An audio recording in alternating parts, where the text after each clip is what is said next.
Hello everyone. आज हम करेंगे क्लास 10th की साइंस की वर्कशीट 35 जिसकी डेट है 29 सितंबर 2021। और आज हमारा चैप्टर स्टार्ट हो रहा है नया, मानव नेत्र और रंगीन संसार। ठीक है, इसमें आज हम पढ़ेंगे पूर्ण आंतरिक परावर्तन के बारे में और अन्य चीज़ों के बारे में। पूर्ण आंतरिक परावर्तन पहले हमें दे रखा है। तो पूर्ण आंतरिक परावर्तन क्या होता है? जब प्रकाश सघन माध्यम से विरल माध्यम में आता है और परावर्तन आपतन कोण क्रांतिक कोण से अधिक होता है तो प्रकाश सघन माध्यम में परावर्तित होगा। इसे पूर्ण आंतरिक परावर्तन के रूप से माना जाता है। ठीक है, जब प्रकाश की सघन माध्यम से विरल माध्यम में आ जाता है, जब जो प्रकाश होता है सघन माध्यम से विरल माध्यम में आ जाता है और आपतन कोण कांतरिक कोण से अधिक हो जाता है तो प्रकाश सघन माध्यम में परावर्तित होता है, जिसे हम पूर्ण आंतरिक परावर्तन कहते हैं। नेक्स्ट है पूर्ण आंतरिक परावर्तन की स्थिति की। भाई कुछ स्थिति होगी पूर्ण परावर्तन की, और फिर जब ये होगा तो पहली स्थिति है प्रकाश सघन से विरल माध्यम में आ जाएगा, जैसे यहाँ दे रखा है। और दूसरा क्या है कि प्रकाश जो आपतन कोण है वो आंतरिक क्रांतिक कोण से बड़ा होना चाहिए, ठीक है, या फिर बड़ा होगा। अब है यहाँ क्रांतिक कोण को आपतन कोण के रूप में परिभाषित किया जाता है। इसके लिए अपवर्तन कोण 90 डिग्री होता है। तो क्रांतिक कोण जो है उसे आपतन कोण के रूप में परिभाषित किया जाता है, ठीक है, और ये 90 डिग्री का होता है। अब देखते हैं वायुमंडलीय अपवर्तन। अब जो वायुमंडल के बारे में जानेंगे हम कि वायुमंडल में जो भी चीज़ें होती हैं उनके बारे में। पहला सितारों का टिमटिमाना। सितारे क्यों टिमटिमाते हैं इसके बारे में जानेंगे। तो जब तारों का प्रकाश वायुमंडल में प्रवेश करता है तो वह अपवर्तन से गुजरता है। जब तारों का प्रकाश वायुमंडल में गुजरेगा तो तो यह अपवर्तन से गुजरता है, ठीक है। इसके कारण प्रकाश के अभिविलंब की ओर झुकते ही अपवर्तन बदल जाता है। तारों की स्पष्ट स्थिति वास्तविक स्थिति से थोड़ी भिन्न दिखाई देती है। चूंकि पृथ्वी की वायुमंडल की भौतिक स्थितियां स्थिर नहीं है, तारों की स्पष्ट स्थिति बदलती रहती है, इसलिए तारे टिमटिमाते हैं। तो ये अगर ना समझ आए तो बुक का जो चैप्टर है उसकी भी वीडियो बन जाएगी, उसमें से अच्छे से समझ आएगा, ठीक है। तो इसमें थोड़ा थोड़ा दिया गया, बुक में पूरा इसमें दे रखा है। अग्रिम सूर्य का प्रकाश और विलंबित सूर्यास्त। तो सूर्य वास्तविक सूर्योदय से 2 मिनट पहले दिखाई देता है। कि जब सूर्योदय होता है वास्तविक, उससे 2 मिनट पहले ही हमें सूर्य दिखाई देता है। या सूर्यास्त वास्तविक सूर्यास्त होने से 2 मिनट पहले दिखाई देता है, ठीक है। यह वायुमंडलीय अपवर्तन के कारण होता है। वायुमंडल में जो भी घटनाएं होती हैं उसके कारण ये होता है, ठीक है। नेक्स्ट है टिंडल प्रभाव। तो जब प्रकाश की किरण पानी की बूंद छोटी बूंदों, ठीक है, इसको थोड़ा ऊपर करते हैं। तो जब प्रकाश की किरण पानी की छोटी बूंदों, धूल के निलंबित कणों आदि से, जैसे कि जिन्हें कोलाइडल कण कहा जाता है, जैसे हमने 9th में पढ़ा था, कोलाइडल कण यानी कि छोटे छोटे जो कण होते हैं, घुले हुए होते हैं, जो हमें दिखाई नहीं देते, ठीक है। तो जब प्रकाश की किरण पानी की छोटी बूंदों, धूल के निलंबित कण, निलंबित यानी उसमें उपस्थित कणों, ठीक है, जिसे कोलाइडल कण भी कहा जाता है, जो कि हमें दिखाई नहीं देते, ठीक है, नग्न आंखों से हम उन्हें नहीं देख पाते, टकराती है तो किरण का मार्ग दिखाई देता है।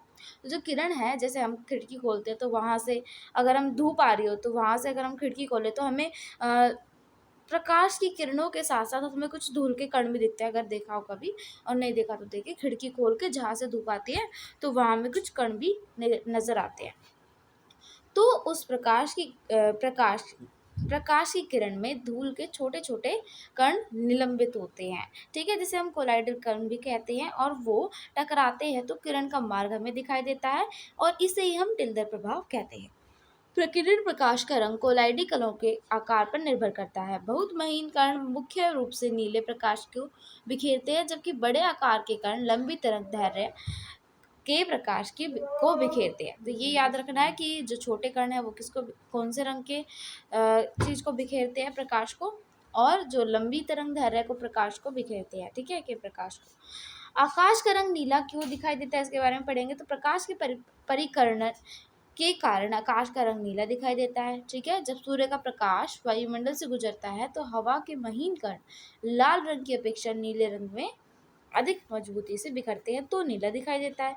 अगर सूर्योदय की बात करें तो सूर्य का प्रकाश वायुमंडल से होकर गुजरता है तो हवा के महीन कण जो कि नीले रंग की अपेक्षा लाल रंग से अधिक मजबूती में बिखरेंगे। तो इसका उल्टा आ जाएगा। ठीक है, क्लियर। चलिए, सूर्योदय और सूर्यास्त के समय आकाश लाल रंग का क्यों दिखाई देता है? अब सूर्योदय हो गया, सूर्य उदय हुआ यानी कि निकला, और सूर्यास्त यानी कि छिप गया। ठीक है, यहाँ देख रहे हो नीले प्रकाश के प्रकीर्णन होने के समय का रक्त ताप प्रभाव होना, ये सूर्योदय यहाँ हुआ, सूर्यास्त यहाँ हुआ। ठीक है, उदय यानी कि निकला और सूर्यास्त यानी डूब गया। ठीक है, तो यहाँ दे रखा है आपको सूर्योदय सूर्यास्त, सूर्योदय तथा सूर्यास्त के समय सूर्य का रक्ताप। अब ये रक्ताप क्या होता है इसके बारे में भी जानेंगे। तो सूर्योदय और सूर्यास्त के दौरान, ठीक है, सूर्योदय उदय होने और अस्त होने के दौरान क्षितिज के पास सूर्य के प्रकाश हमारी आंखों तक पहुंचने से पहले, ठीक है, थोड़ा इसे लंबा करते हैं, इंपॉर्टेंट टॉपिक है। तो सूर्योदय और सूर्यास्त के दौरान क्षितिज के पास सूर्य के प्रकाश हमारी आंखों तक पहुंचने से पहले हवा की मोटी परतों और वायुमंडल में बड़ी दूरी से होकर गुजरता है। तो देखो, जब सूर्योदय होता है या सूर्यास्त होता है तो हमें आंखों से कैसे दिखाई देता है? जब भी ये प्रकाश हमारी आंखों की रेटिना पर बनेगा, ठीक है, आंखों पर आएगा प्रकाश, रेटिना पे छपेगी उसकी पिक्चर, जब भी हम उसे देख पाते हैं। ठीक है, बस आंखों की सहायता से बस हमें वो चीज़ दिखाई देती है, देखने में भी सहायता करती है। लेकिन अगर प्रकाश नहीं होगा तो हम कुछ भी चीज़, किसी भी चीज़ को नहीं देख पाएंगे। अगर आप देखते हैं अंधेरा हो बिल्कुल, तो आप कुछ देख पाते हैं? नहीं देख पाते। ठीक है, अगर थोड़ी सी रोशनी आ रही हो तो कहीं से तो देख पाएंगे। ठीक है, तो ये क्या होता है, प्रकाश जो होता है वो अगर हमारी रेटिना आँख पे पड़ेगा तो आँख में एक भाग होता है रेटिना, वहाँ पर पड़ेगा, उसकी पिक्चर बनेगी, इमेज बनेगी, जब भी हमें ये सारी चीज़ें दिखाई देती है। ओके, तो यहाँ आगे देखते हैं। तो यहाँ दे रखा है कि सूर्य के ऊपर से प्रकाश अपेक्षाकृत कम दूरी की यात्रा करेगा, जिसके परिणाम स्वरूप क्या होगा, सूर्य का श्वेत रंग दिखाई देगा यानी कि सफेद। ठीक है, क्षितिज के पास अधिकांश, क्षितिज यानी कि आकाश जो है, अधिकांश नीली रोशनी और छोटी तरंग दैर्घ्य कणों द्वारा दूर बिखरी हुई है, इसलिए हमारी आंखों तक पहुंचने वाला प्रकाश लंबी तरंग दैर्ध्य है। तो ये धैर्य नहीं दैर्ध्य है, ठीक है, ध्यान से पढ़ना है, का होता है, इसलिए लाल रंग का दिखाई देता है। तो ये सारे जो क्वारीज थी कि ये क्यों लाल दिखाई देता है, ये ऐसा क्यों होता है, तो ये सारे इस वर्कशीट में दिया गया है।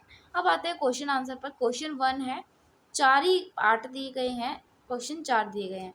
तो फर्स्ट क्वेश्चन, सितारों का टिमटिमाना। अब क्या करना है, निम्नलिखित परिघटना का वर्णन कीजिए। परिघटना क्या होता है, जो घटना घटती है उसके बारे में हमें वर्णन करना है, यानी कि उसके बारे में पूरा पैराग्राफ यानी लिखना है। तो पहले तारों का टिमटिमाना, फिर आकाश का नीला रंग, सूर्योदय और सूर्यास्त के समय सूर्य का रंग का दिखना। ठीक है, अग्रिम सूर्योदय और विलंबित सूर्यास्त। पहला क्वेश्चन का आंसर देखते हैं कि सूर्य का टिमटिमाना।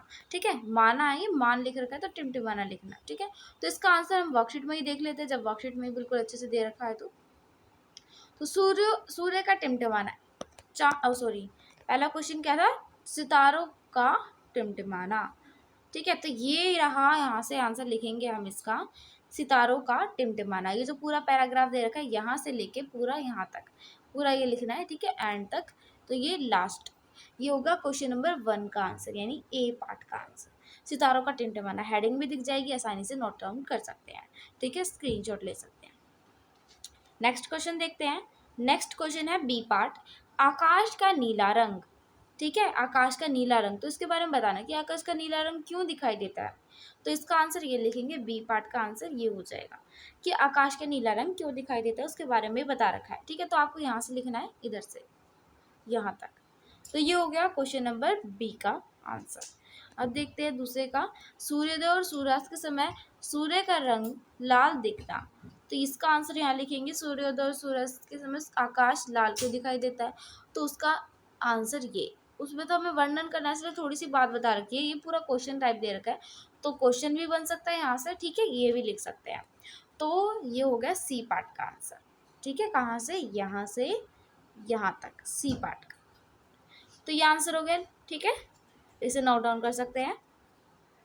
नेक्स्ट देखते हैं। अब नेक्स्ट है क्वेश्चन नंबर डी, अग्रिम सूर्योदय और विलंबित सूर्यास्त। इसके बारे में हमें एक्सप्लेन करना है।